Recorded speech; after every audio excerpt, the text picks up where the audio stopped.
Mula sa langit, wasak nito lahat ng madaanan. Mabilis, malakas, di mapigilan, parang makinang nagdadala ng matinding pagkasira na walang natitirang buhay sa tinamaan. Ito ang meteor, pero hindi natin pinag-uusapan ang isang higating bato mula sa kalawakan. Ang meteor ay gawa sa Sweden at nakatutok kay Putin. Natatakot ang presidente ng Rusya habang naghahanda ang Sweden ng malaking tulong para sa Ukraine na tiyak mararamdaman ng Rusya. Lumabas noong Pebrero 1, ang balitang posibleng may meteor na darating sa Ukraine. Mga ulat tungkol sa isang kamakailang pagpupulong sa pagitan ng Ministro ng Depensa ng Ukraine na si Mikhailo Fedorov at ng kanyang Swedish na katapat, si Paul Johnson. Ang pangunahing paksa ng pag-uusap sa pagpupulong na ito ay ang military aid package na inihahanda ng Sweden para sa Ukraine. Malaki na ang package na iyon sa sarili nito. Kaya ipapaliwanag muna namin kung ano ang kasama bago tayo dumako sa pangunahing missile. Sa isang pahayag na inilabas ng kanilang Defense Ministry, sinabi ng Ukraine na ang panig ng Sweden ay naghahanda ng isang malakihang aid package. Kasama dito ang air defense system, Saab radar, at suporta sa depensa ng Ukraine gaya ng electronic warfare system at UAVs. Kabilang ang deep strike drones. Nagbigay pa ng ilang detalye ang Euromaidan Press sa kanilang buod ng pagpupulong. Sabi nila, ang deep strike drones sa package ay magpapahintulot sa Ukraine na tamaan ang malalayong target ng Russia sa likod ng linya ng labanan. Maraming karanasan ang Ukraine sa larangang ito. Noong 2025, tinamaan ng long-range drone ng Ukraine ang 16 pangunahing oil refinery ng Russia. Karamihan ay ilang beses, ayon sa Euronews. Napatigil ng Ukraine ang 38% ng refining capacity ng Russia. Patunay ng kanilang epektibong malalayong operasyon. Dahil sa suporta ng Sweden sa Ukraine, lalo pang magiging mas malakas ang mga pag-atake ng drone ng huli. Hindi pa tiyak kung magtatayo ng drone ang Sweden para sa Ukraine o pupunduhan ang lokal na produksyon sa military aid package. Ang alam lang natin ay ganoon. Inanunsyo ng Sweden noong Enero 12 na gagastos sila ng 440 milyon para gumawa ng sariling long-range drones at electronic warfare systems. Maaaring mapunta sa Ukraine ang gawa ng Sweden at magamit laban sa mga target militar sa Russia. Binanggit ng Euromaidan Press na mahalaga rin sa pag-uusap ni Fedorov at Johnson ang pagpapalakas ng air defenses ng Ukraine laban sa ballistic missile threat ng Russia. Kaunti lang ang detalye ng Ukraine tungkol sa ibibigay ng Sweden. Nabanggit na pwedeng tumulong ang Sweden sa Ukraine sa dagdag na depensa gamit ang Pearl Initiative. Natatalakayin pa mamaya sa video. Pagkatapos, narito ang pangunahing sandata, ang meteor. Una, isang maliit na paalala. Malamang na hindi kasama ang meteor missile ng Sweden sa paparating na aid package na balak ipadala ng bansa sa Ukraine. Ang package ay tila para sa radar, air defense, drone at electronic warfare system na nabanggit ni Fedorov. Ayon sa Pravda, tinalakay ng dalawang panig sa pagpupulong ang posibilidad na magpadala ang Sweden ng meteor missiles sa Ukraine. Ginagamit ito laban sa eroplanong nagpapalipad ng guided bombs sa Ukraine mula sa malayo. Posibleng oo ang meteor, pero maaring ito'y sandata pa para sa hinaharap ng Ukraine. Mas malapit na ang hinaharap at tiyak na matatakot si Putin kung makarating sa Ukraine ang missile ng Sweden. May ilang dahilan dito at kitang-kita na sa detalye ng missile. Pinakaayaw ng Russia na mapasa kamay ng Ukraine ang meteor. Ipinapaliwanag ng Saab ang mga pangunahing bagay at binanggit na ang meteor ay isang Beyond Visual Range Air-to-Air Missile o Beyond Visual Range Air-to-Air Missile na maaaring iputok sa target kahit hindi pa ito nakikita ng target ang eroplanong nagpapaputok ng missile. Ayon sa ulat, ang missile na ito ang may pinakamalaking no-escape zone at kayang gumana mag-isa kahit sa matinding electronic warfare ng Russia. Ayon sa ulat, ang no-escape zone ay 60 kilometro o 37 milya. Kapag lumapit ang meteor sa loob ng saklaw o mas malapit pa sa target, hindi na makakatakas ang target sa pagsabog ng missile payload. Mas kahanga-hanga ang mga detalye ng meteor. Nakarapat-dapat sa pangalan nito dahil kayang maglakbay ng higit Mach 4. Kaya nitong lumipad ng humigit kumulang 100 kilometro o mahigit 60 milya. At naghahatid ito ng high explosive blast fragmentation warhead sa target nito.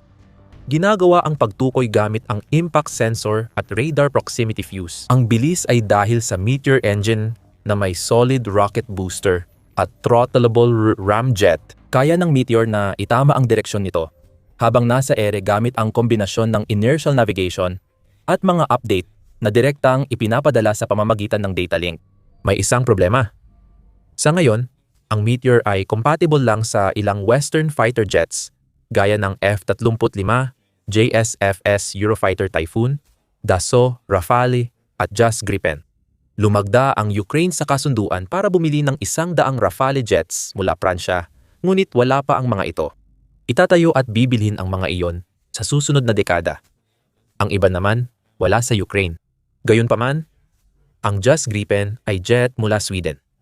Pahiwatig ito na may ibang napag-usapan sa pagpupulong ng mga defense minister noong Pebrero. Bago tayo dumating doon, may iba pa tayong dapat malaman tungkol sa Meteor at ang pagsusuri rito. Sabi ng Army Recognition, hindi lang Sweden ang kaalyado ng Ukraine sa paggawa ng missile na ito. Ayon sa ulat, ang Meteor ay bunga ng pagtutulungan ng ilang bansa sa Europa, kabilang ang Alemanya, Italia, Pransya, Espanya at ang United Kingdom, na, kasama ang Sweden, ay lahat nagbigay ng malalaking ambag sa pagsisikap ng Ukraine na ipagtanggol ang sarili laban sa agresyon ng Russia. Nagbigay rin ang parehong ulat ng karagdagang impormasyon tungkol sa warhead ng Meteor, na isa sa pinaka-advanced na hindi advanced na nakita sa kahit anong air-to-air missile. Dahil sa impact at radar proximity fuses, kayang pabagsakin ng Meteor ang mga target sa iba't ibang paraan. Bilang sandatang umaatake, kaya nitong habulin ang mabilis na target at sumabog kapag tumama o sa malapit, na kayang sirain ang target kahit hindi tamaan mismo. Hindi epektibo ang karaniwang depensa ng piloto ng fighter jet laban sa Meteor. At hindi rin sapat ang bilis kontra misil. Ang Mikoyan Gurevich, 41 lang na experimental Russian jet, ang posibleng umabot sa Mach 4 at malabong magamit ito sa Ukraine sa ngayon.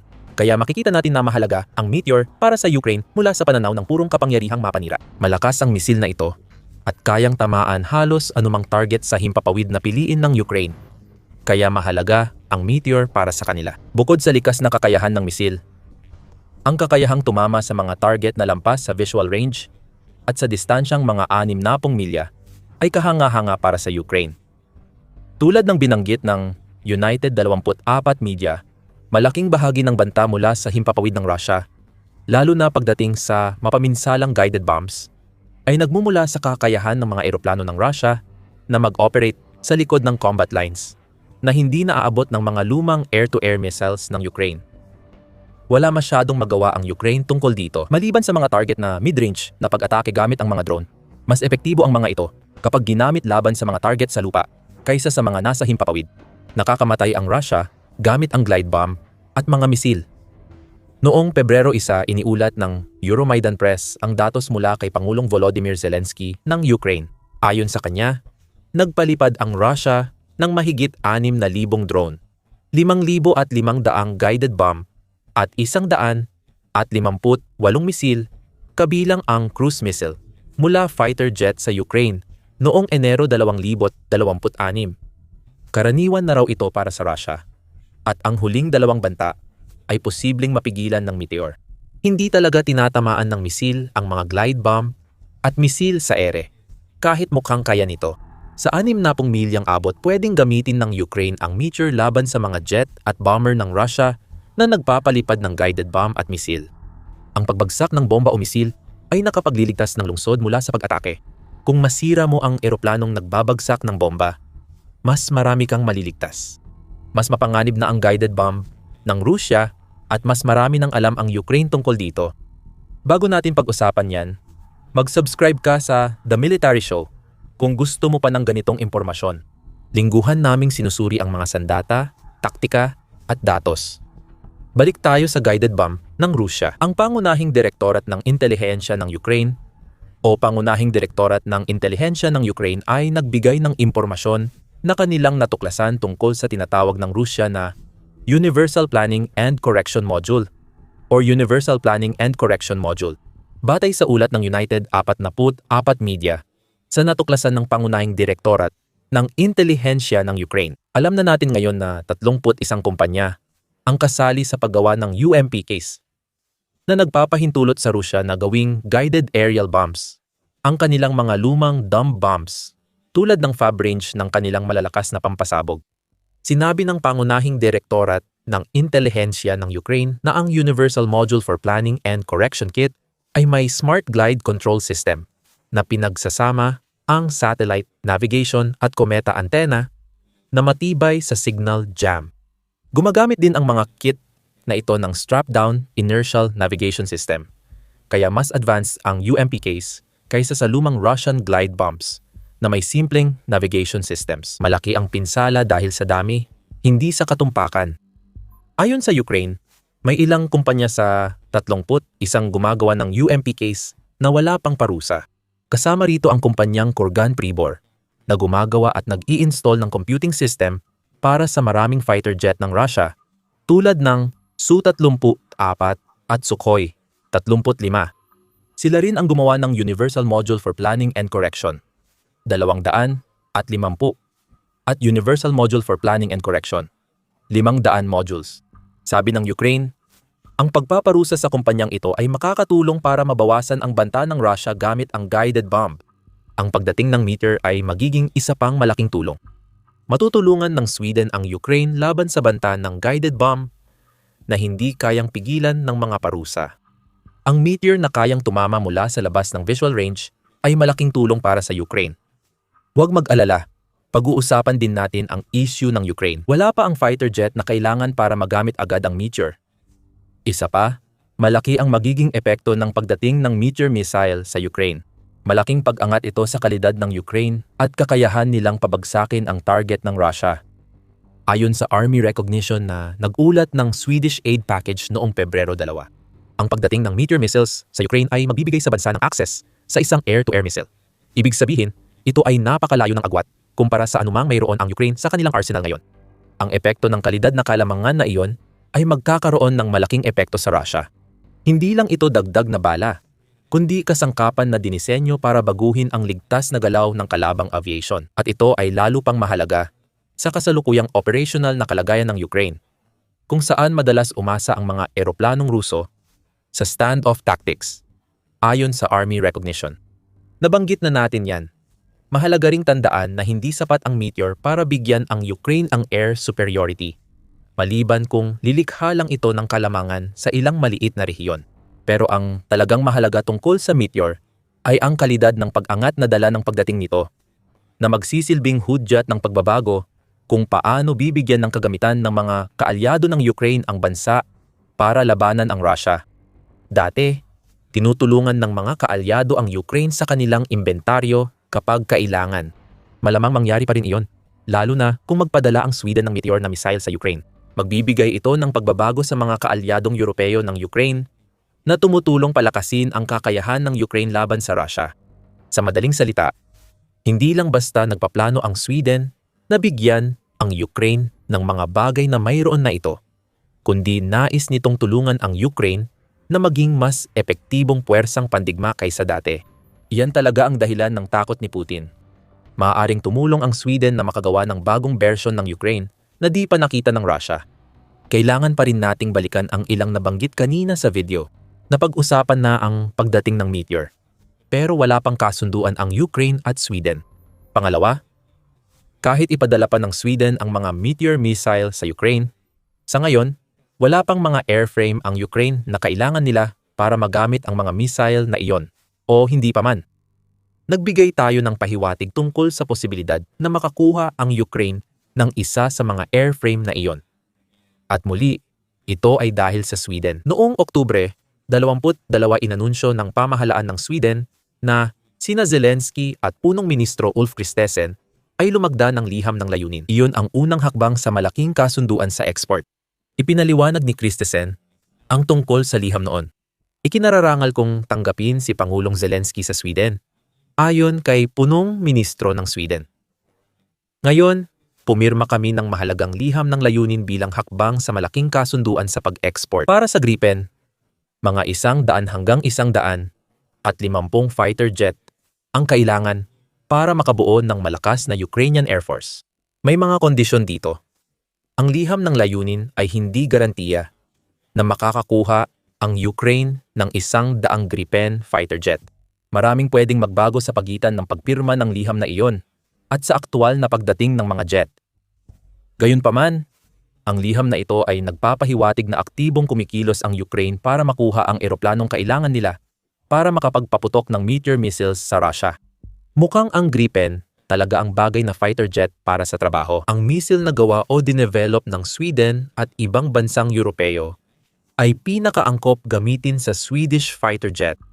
Kayang magdala ng Gripen E fighter jets ng 7 Meteor missiles na nagpapalakas sa banta laban sa fleet ng Russian planes na nagpapaputok sa Ukraine mula sa likod ng labanan. Sabi ni Zelensky, maaaring mas maagang dumating sa Ukraine ang unang Gripen kaysa inaasahan.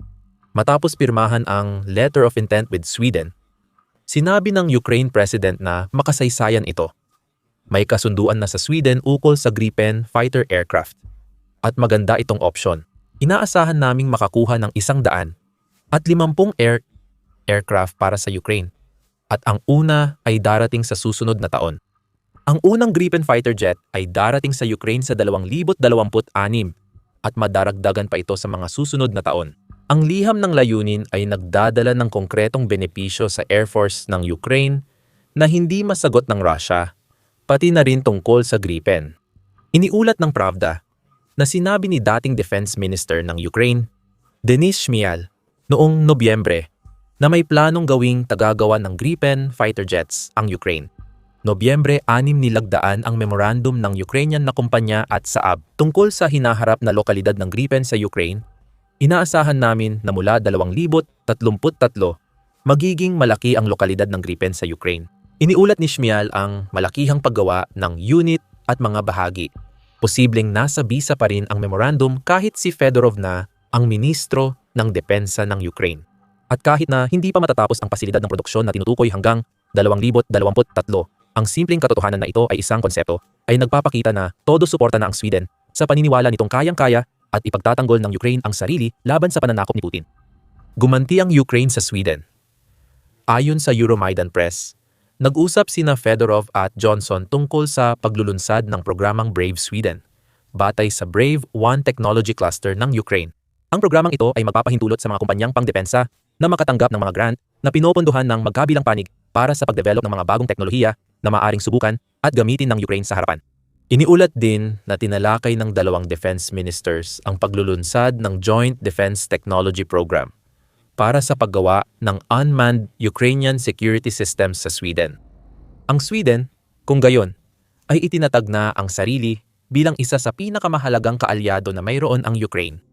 Baka alam mo na ang sasabihin namin, may mas marami pang darating. Sa simula ng video na ito, nabanggit namin na sina Fedorov at Johnson ay nag-usap tungkol sa posibilidad na magbigay pa ang Sweden ng karagdagang ambag sa Pearl program. Kadalasan, nakalaan ang mga ambag na ito upang matulungan ang Ukraine makakuha ng sandata laban sa ballistic missile ng Russia. Ibig sabihin, posibleng dagdagan ang Patriot air defense systems at missiles na magagamit dito. Malaki na ang epekto ni Pearl sa Ukraine. Ang ibig sabihin ng acronym ay Prioritized Ukraine Requirements List. Isinagawa ng United States at NATO ang mekanismong ito para matiyak na natatanggap ng Ukraine ang higit sa sapat na tulong, hindi lang ang kaya ng mga kaalyado. Sa madaling salita, nagsumite ang Ukraine ng listahan ng mga prioridad na pangangailangan na karamihan ay mga armas na gawa sa United States na kailangan nila. Maaaring mag-ambag ng pondo ang mga miyembrong estado ng NATO na gagamitin para bumili ng mga kagamitang ito mula sa United States na magreresulta sa pagpapadala ng mga kagamitang iyon sa Ukraine. Ang programang inihayag noong 2025 ay nakatanggap ng $4 bilyong mula sa mga kasosyo ng Ukraine noong Disyembre 10 ng nakaraang taon. Kung mag-aambag pa ang Sweden sa Pearl, bukod sa pagtulong nito sa Ukraine, ang pagdating ng Meteor missile ay parang icing sa pinakamapanirang cake na natanggap ng Ukraine. At kung kilala natin ang Ukraine, hindi ito mag-aatubiling ipasubo ang cake na iyon kay Putin. Hindi lang Pearl ang hakbang ng United States laban Russia. Malaking kaguluhan din ang dulot ng mga parusang ipinataw ng Amerika sa dalawang pinakamalaking kumpanya ng langis ng Russia Nagresulta ito sa bentahan ng ari-arian at pagkawala ng kita na mahalaga para sa Russia. Panoorin ang aming video para malaman ang epekto ng parusa ng Amerika sa Russia at ang posibleng patuloy nitong epekto sa hinaharap. Kung nagustuhan mo ang video, mag-subscribe sa The Military Show para sa balita sa mga hakbang ng kaalyado ng Ukraine laban sa pananakop ni Putin. Salamat sa panonood.